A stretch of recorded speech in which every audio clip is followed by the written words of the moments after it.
Besides sending the police, you might want to send an ambulance or a hearse. Hello, Billy Ho here, coming at you with the 2023 Genesis Invitational hosted by one Tiger Woods. And this is going to be the DraftKings show with my special guest, the DFS chef. And before we get going, I want five things. The first thing is subscribe to the channel, smash that like button. Number three, check out my preview article. It'll be posted in the description. Number four, the DraftKings contest. We want to get it full, 50 people this week. And the last one is the Discord. I got a permanent link now. I just went in and found a setting that never expires on the link, so we're good to go forever. So that's cool. And I'll say hello to Dave. How you doing, buddy? I'm doing good, on to another week. It's always weird that they go to California, then go leave California to go to Phoenix. Obviously, the waste management's always coincided with the Super Bowl, but then they leave Arizona, just go right back to California now. Yeah, it is odd. But you did you make it out to Yeah, the I Phoenix did. Open? I did. I went on Saturday, and can I say I've been to golf tournaments in the past. I have never experienced anything quite like the waste management before. The the crowd literally, as soon as they open the gate, just practically tramples you. It's like Black Friday Christmas shopping to try and get to hole 16, because they do have the general admission seating, Oh as well yes, as well as the expensive seating up top right. The there. box seats. But Yeah. everyone's literally trying to run over you to get to that general admission seating on 16. I was just like, you do what you're gonna do. The hell with it. I'm checking out the other stuff.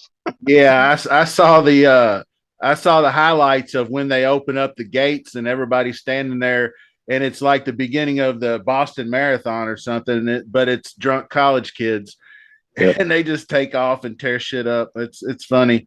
I'm surprised more people don't get hurt when they do that, but I am too. I just was yeah, like, I'm out. Go, go. yeah, really, you just kind of want to try to run off the other direction and let everybody clear the runway there. Okay, well, all right, cool. Let's get going here, and we're gonna look at some stuff. I did want to cover weather real quick. The weather looks fine.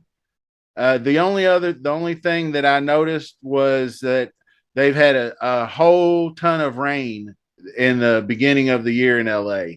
So I think I read on the PGA sheet that LA normally gets about 11 and a half to 12 inches of rain every year. And in the first few weeks of the month, they got like 10 in change. So they got a whole ton of rain. So the course is going to play a little softer. And let's take a look at Dave's uh, sheet and we'll look at some other things.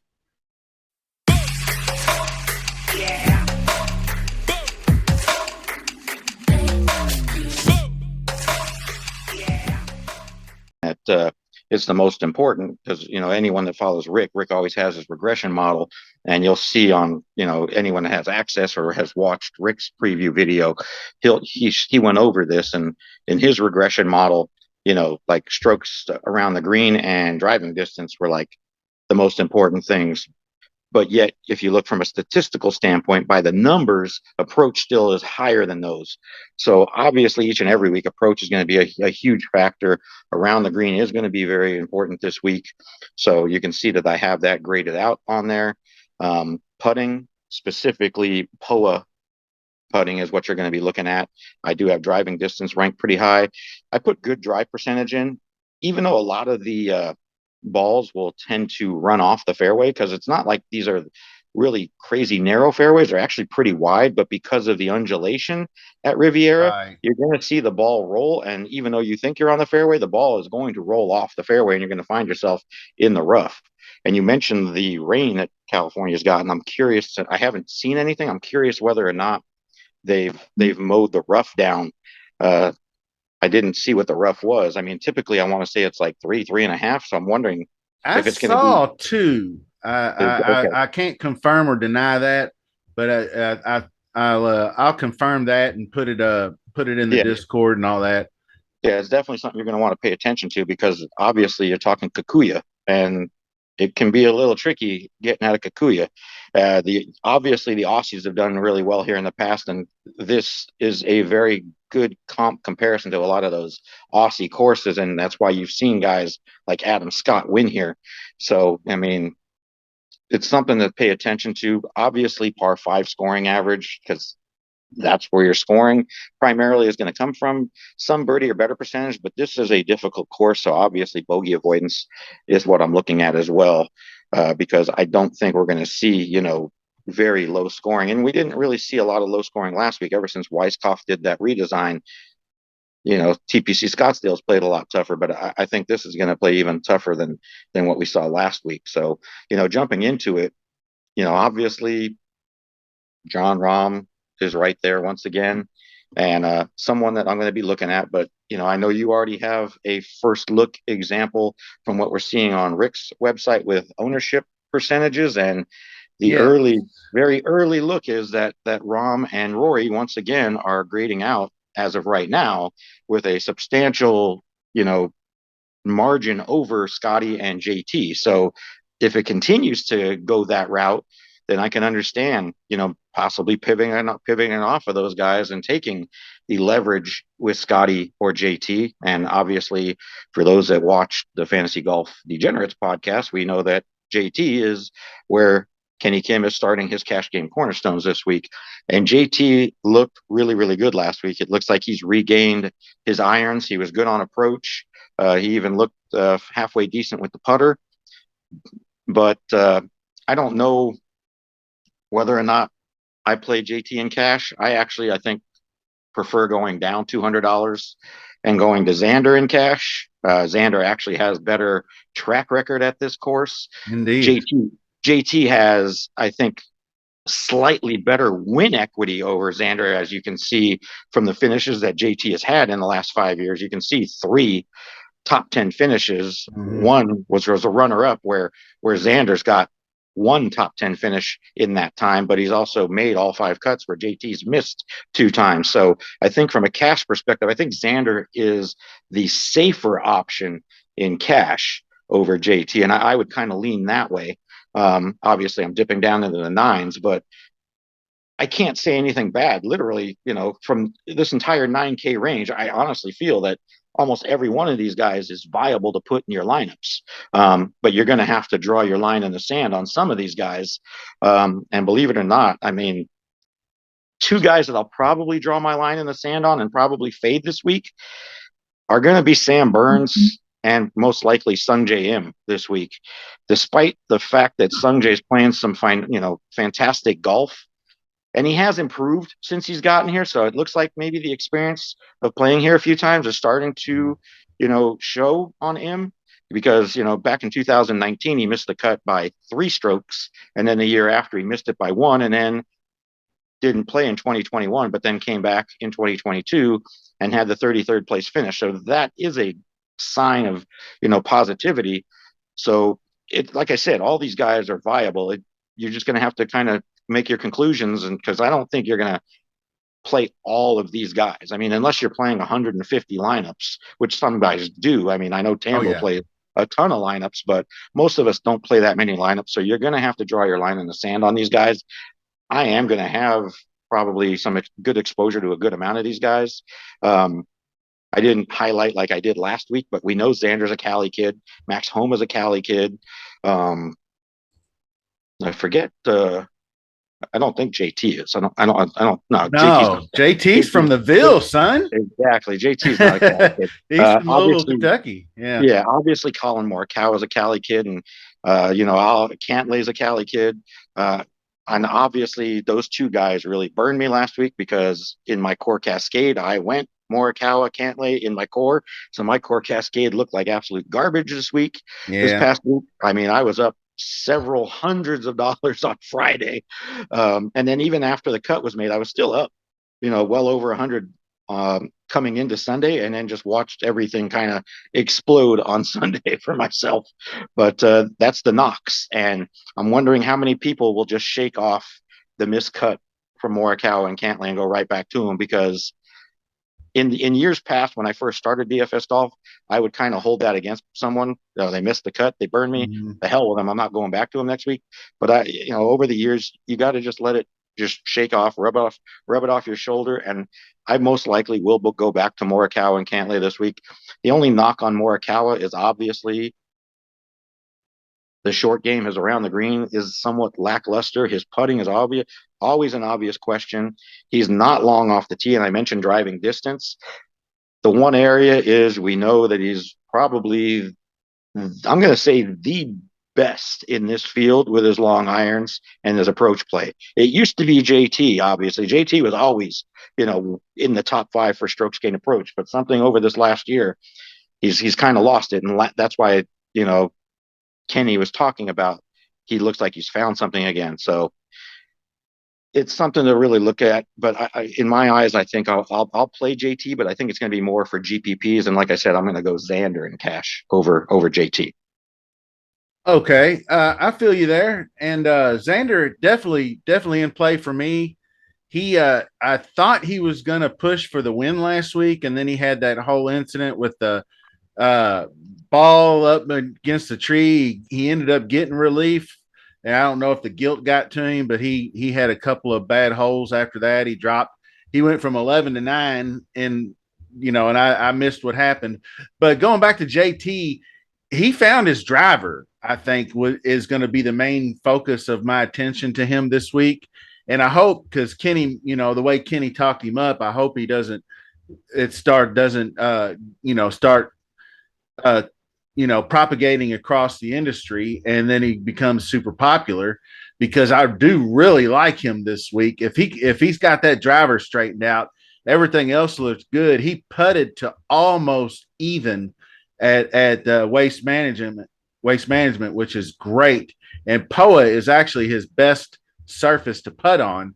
So I feel pretty good about him repeating that top 10 performance that he's had, and not the two. I think the two missed cuts a lot of times stem from him just being real wonky with the driver and missing a lot of putts can lead to him missing cuts, because I think the irons are mostly always there. Sometimes everybody struggles with their iron play from time to time, but him, Xander, Max Homa back in Cali, I feel great about him. He's obviously won here. He's got a 5th and a 10th on bookending that win. He just won in Phoenix, or I mean not Phoenix, but just won Farmers a few weeks back.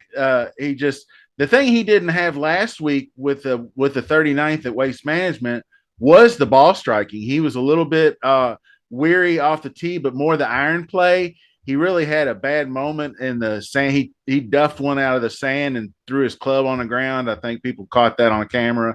But he's a bounce back from that. I mean, obviously the short game can carry him because he was really bad with the irons and the driving. But this course is a lot more suited to him, so I like him as well.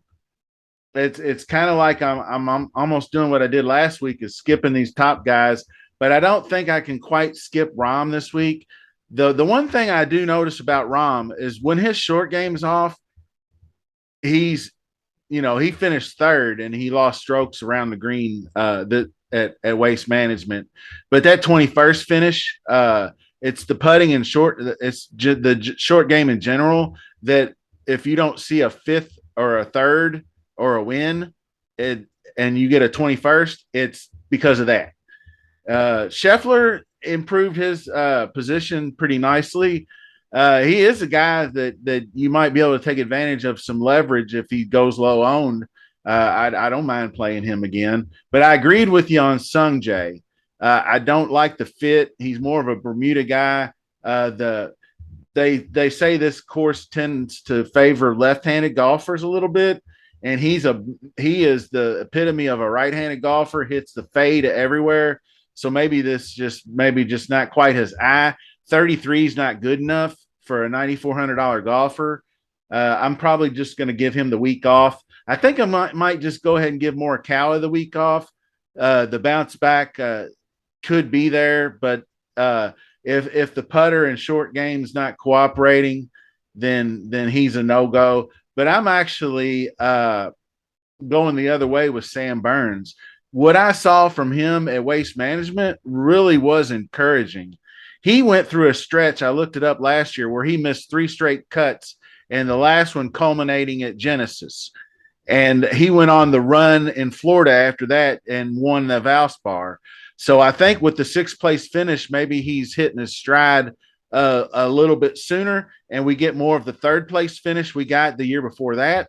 So that's what I'm hoping for out of him. And if I can get 12% ownership, I like that. And the guy can putt on any surface. He does prefer, they used to call him Bermuda Burns, but I call him Slammin' Sammy because he hammers it off the tee, and he gains a bunch of strokes, and that's what I'm looking for. And I think I'm going to put a little bit more emphasis on distance because of the rain. And like you said, I don't think we're going to get quite the runoff, but that might benefit. People might be finding more fairways this week with a softer conditions. So we'll have to see. But getting into the 8Ks, I'm giving Cantlay one more run too, since he's 9K. Love Victor Hovland this week. Back-to-back top 5 finishes. I think he went maybe a little bit under the radar. He is showing 19-20% here, so maybe I'm not the only one. But he's so long and accurate off the tee, and he's so good with his irons. He's gained a ton here in these two. I forget, it's 6-7 strokes on approach alone in these 2 top finishes, and he just seems to be like humming right along. And plus, for DFS purposes, the guy scores, big time DFS points. I believe that's 3.79 is fantasy points gained, and that's is that right? Yeah, okay. So anyway, Cam Young was terrible at Waste Management. He grinded the cut. He disappointed me over the weekend. He bled strokes on the greens. And one thing about Cam Young is he tends to get the yips right around that 7 to 10 foot birdie range, and he misses, and pars too, and he misses a ton of putts in that range. So if he can fix that, I think he could get back to that 2nd place. He could bounce back. Willie Z, I'm taking a wait and see approach one more time because he has gained massively with the irons in the past. Well, the back injury came up, then he's kind of revamped the swing a little bit, and I haven't quite seen it. I think he's healthy enough to play. I don't think health is the issue. I believe Kenny Kim mentioned that in the video where he didn't know if he was healthy or not.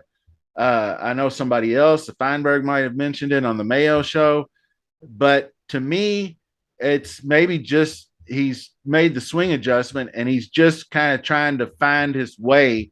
Because when golfers change their swing, it takes them a little while to get back to what they were before. So I think maybe he's just going through some growing pains there. So I'm going to wait and see. Tom Kim, I think, is in the same boat. He's debuting here. I like course history. He's just not quite long enough off the tee for me. So I'll probably give him a pass this week.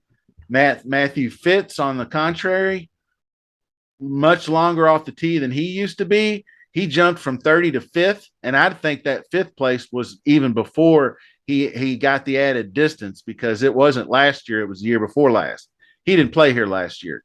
So I think if he's got the added distance, I think he'll fare much better. The rest of his game is tailor-made for this type of a course where you can scramble around and hit greens and make putts and lag putting, avoiding, nobody makes a 15-foot putt for par better than Matty Fitz. So I'm digging him this week. Not sure I'll go back to which I missed out on Haddon last week. So I probably won't try to chase him. But getting down to my man at 8K flat, Adam Scott, the best value on the board that I've seen so far. I mean, 8K for a guy that's won here, obviously, who's got top 10s here, who's been playing some pretty good golf coming in. The only problems he normally has is he's a little wild off the tee, but he seems to be hitting a lot more fairways. The 53%, I think, goes back a ways. I think he's been a little bit more accurate in his recent events. the dialed in with the irons from like 50 to 75, which I think is important here because I think there'll be sometimes you will have to lay up. Sometimes you might not reach, you're going to have to do a little scrambling. Let's put it that way. He knocks it inside of 5 feet from that distance. The other thing I wanted to mention about him is putting. I always tease him about having the cheater putter with his little thumb pressed against his chest, like he's still anchoring it. But he lights it up on these greens. He has gained massive strokes. This has to be without a doubt his best course. So he's going to be my favorite play in the 8K range. So I will let you jump in here and give us your 8Ks and lead us into sevens, Dave. Yeah, I do think that you can honestly make a very balanced lineup this week and just take, all 6 golfers in the 8K range if you wanted to. I'm with you on Hovland, and I mentioned Cantlay that I'd go back to him, but if you wanted to fade Cantlay and go to Hovland, I have no issue with that at all, because honestly, to me, it's kind of a coin flip whether you go Cantlay or Hovland. And obviously, Hovland seems to really like this course with the 5th place in 2021 and the 4th place just last year. So it looks like he's only ready to go first, second, or third this year, right? So Yeah. Yeah. Let's move up to at something. least 3. Exactly. It's definitely something you can look at. And like I mentioned, this course, because of the Kikuyu and everything, Aussies seem to always do well here. If I'm not mistaken, he's not in the field this week, but I want to say that Mark Leishman won here a few years back, another Aussie. So, I mean, we haven't seen Day at this course in quite a while. Only once in the last 5 years, and he missed the cut on the number the one time he's there. But he seems like he's back. He Definitely. at 8,400. I think Kenny mentioned this, that he might be a little bit pricey based on guys that are just underneath him, like Matty Fitz. So it's something to leave a question, but I mean, I can honestly have no issue going and starting a lineup with Hovland and then maybe going to Spieth and then taking, either Day or Fitzpatrick. And then, like you mentioned, Adam Scott. So, I mean, all these guys in the 8K range are definitely viable to go to. And I'm in agreement with you on Scott. I'm definitely going to be playing a good amount of Scott. Leading into the sevens, Ricky seems to have really found something again. Yeah. I think going back and, going back to his old swing coach and everything, I think they really found something and corrected what was wrong in his game. And I think Kenny was mentioning it that he was showing it on the podcast that he was flat, and now he seems to have kind of corrected that. So, I mean, Ricky's definitely viable. Yeah. Sahith is obviously kind of a boomer bust kind of guy. I'm surprised to see the big price bump on Wyndham Clark, but obviously Yeah. you can't ignore what he's been doing so far with a solid 10th place finish this week. Again, we mentioned driving distance. Clark is a very long guy off the tee, and he's a guy that is also a very good putter. So, I mean, I get it. It's just kind of surprising to see that he got the big bump, and a guy that, still was solid last week had the T20. His, number is exactly the same as his price, 7,700 last week, 7,700 this week. And Keegan, obviously, Keegan has not had the best course history here. Wyndham Clark's course history is better, but I can't ignore Keegan. Keegan is a excellent ball striker. It's obviously, when we look at Keegan, it's always been team no putt, but he seems to have corrected team no putt. He's found Yeah. something. So I'm definitely willing to go to Keegan. I don't think this is a course for Seamus, even though it gets that comparison to Augusta. And even though he's not the longest hitter, and he seems to do pretty well on longer courses than what we would normally expect, I don't see myself going to Seamus this week. Yeah. Taylor Montgomery, it was bound to happen. He couldn't continue to continuously ride those great finishes. It was coming. A miscut was coming. He just can't continue to do that. So, again, just like Morikawa and Cantlay missed the cut last week, I think people will be willing to go back to Montgomery, especially Kenny. Kenny said that's his favorite play on the board for those that watched Oh. the podcast. He's talking, 30+% ownership on Montgomery this week. He got a significant price drop. Jeez. So, I mean, it's definitely warranted. He's looking. KH Lee's grading out really well. I He's got good course history here. Someone that I could probably look at going to. Um, Fleetwood and Noren got significant, price drops. And when we talk around the green play, those are two guys that are, they're Euro guys, so they're usually pretty good around the green plays. And I always hate playing Fleetwood when he's priced like 8K plus.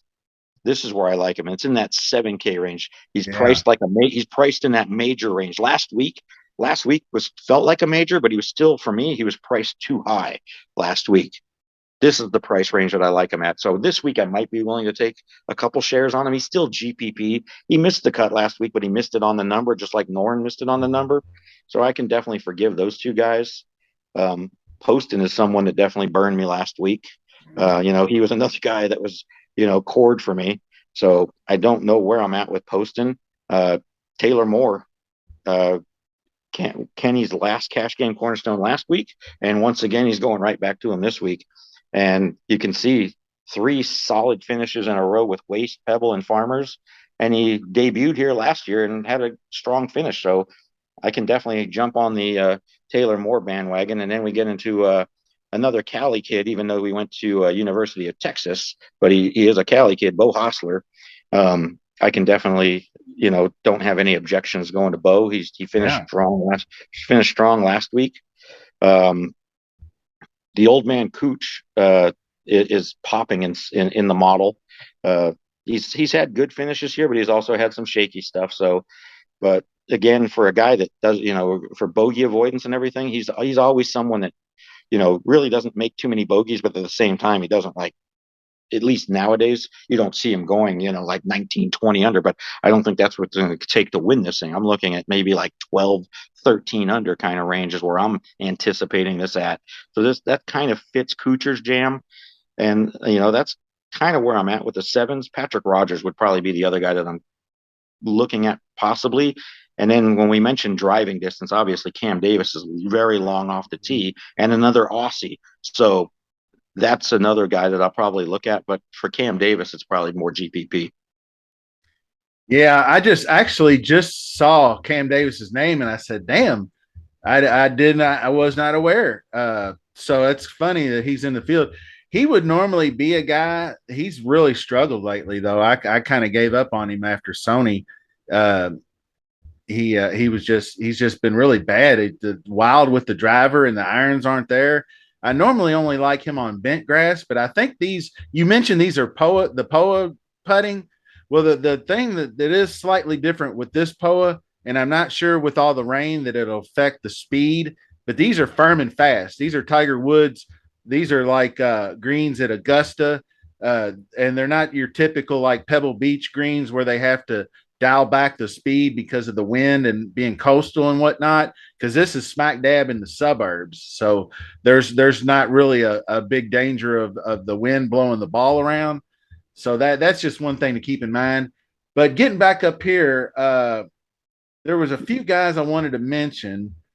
I'm with you on Ricky. I think I'm about to come around. I was a hashtag never Ricky guy, but the guy is just, I've watched him a lot. And of course, you see him on TV all the time because they are really trying to get some Ricky back into the TV viewing audience. So I might look at him a little bit deeper, but I'm with you on Keegan. The form, it just seems to be too good to ignore. Wyndham Clark is maybe the best POA putter in this field. And of course, super long off the tee. He fits the mold. So I'll probably look into him as well. Monty, I'll see on ownership and see what he's typically, because he's not the best iron player, but he gets it done. A lot of if his around the green game looks all right, I'll probably give him a shot. But I'm probably going to bail on Corey Connors. He barely got me by last week. Somebody that I think helped me realize that the left-handed advantage at this course is Brian Harmon, because no way this dude should be making cuts here as short as off the tee as he is, but he somehow gets it done. I mean, 40s and 50s are not great, so I probably will pass. I'd rather see him on Bermuda surfaces and shorter courses. So, and same thing with Keith Mitchell. Same thing with Adam Hadwin. He had his shot last week and didn't quite get there. I don't like this setup for him as much. Lowry, I need to see something for him first. Nick Taylor almost won last week, and that would have disappointed me because I completely whiffed on him, and he's a guy I like to play. So not long off the tee, though, so he does have a bit of a disadvantage. He can get it done in other ways. The irons were really clicking for him, and he was putting the lights out. But KH Lee, he's a guy that I'm going to run back, most definitely, accurate off the tee.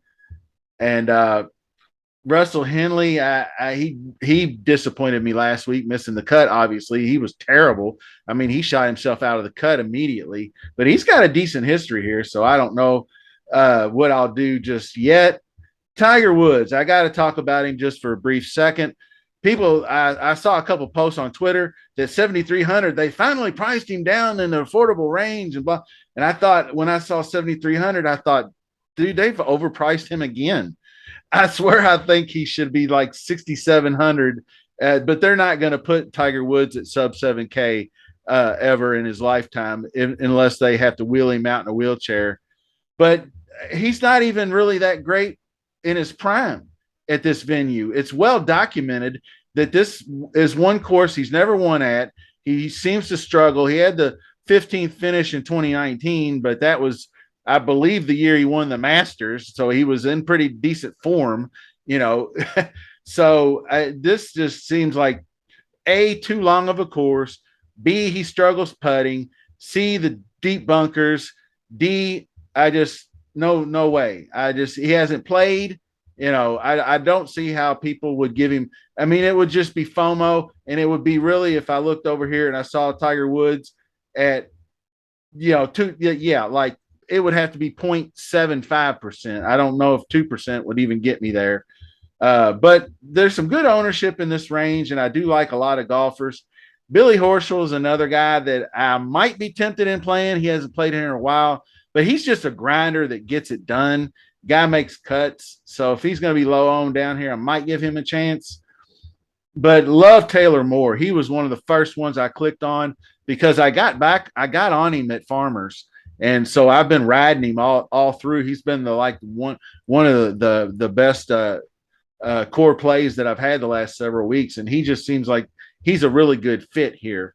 And so he, of course, 21st last year in his debut. So I feel pretty confident that he's going to run him back, and I think his ownership will stay in check. I don't think that many people know about Taylor Moore. Getting down here a little bit further. Scott Stallings, I was interested in last week. He performed very well. The history here is not very good at all. I'll probably give a pass. Guys like Dietrich, though, he was brought up in the podcast, and he's never played here, but he's really long off the tee. And he used to be wild man off the tee, but he seems like he's found some accuracy since he's been playing more PGA events. Of course, 3 straight made cuts so far and recently in the calendar year. The guy's got a great short game. I believe his POA splits are pretty good. So I think he'll be a nice 5% guy to play. Cam Davis, I'm going to wait, I think, until I see some results out of him. He's going to be more of a Bermuda or a bent grass, Texas, maybe / one of those 3M Rocket Mortgage type guys. Hayden Buckley, I kind of want to go back to again. He seems to be rinse and repeat. 304 off the tee, accurate, good across the board. 29th place last year, no brainer. He hasn't played here yet, so he might be a test for him. Patrick Rogers, maybe. He's been playing really good golf, and he's got some back history. He missed a cut last year, but everybody's going to miss a cut. So he's got a lot of good history here, and he showed up last week. So I'm going to give him a look. Long off the tee, good short game, POA putting, West Coast guy.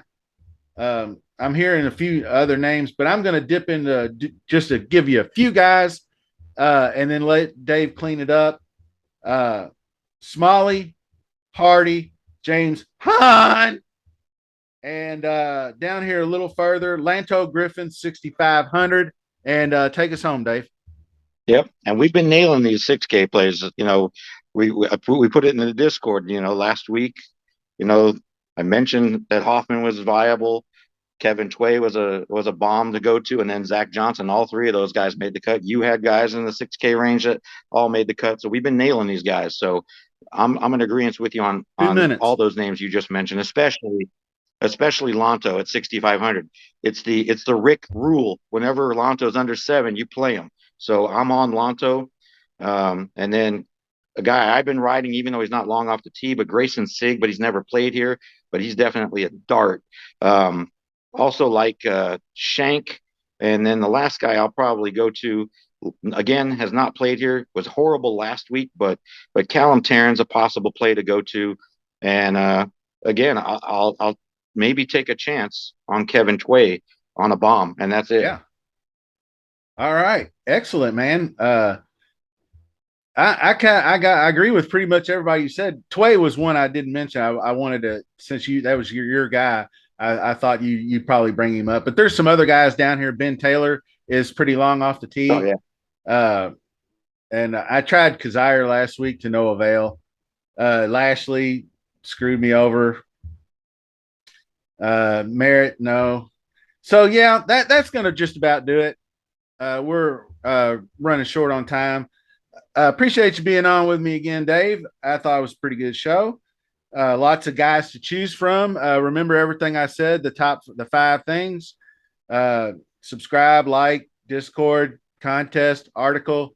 Check it out. And until the next show, we will see you soon. Thanks.